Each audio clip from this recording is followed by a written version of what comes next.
નમસ્કાર, હું છું આપના સાથે ઈશા દુબે. આપ જોઈ રહ્યા છો જનસાક્ષી ન્યૂઝ. નજર કરીએ આજના મુખ્ય સમાચારો પર.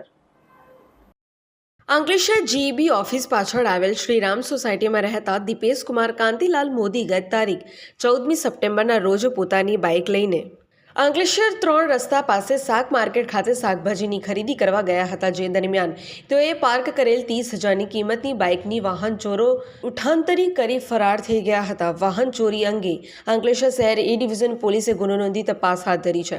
તે સમયે પોલીસે વાહન ચોર અને અંકલેશ્વર જીઆઈડીસીમાં આવેલ વર્ણી રેસિડેન્સીમાં રહેતા નીતિન કીર્તિ પટેલને ઝડપી પાડ્યો હતો. આરોપીઓએ અગાઉ પણ બાઇક ચોરીના ગુનાઓને અંજામ આપ્યો છે કે કેમ એ સહિતની દિશામાં પોલીસે તપાસ શરૂ કરી છે. પોલીસે આરોપી પાસેથી એક બાઇક પણ કબજે કરી છે. પિન્ટુ મોદી, જનસાક્ષી ન્યૂઝ, અંકલેશ્વર.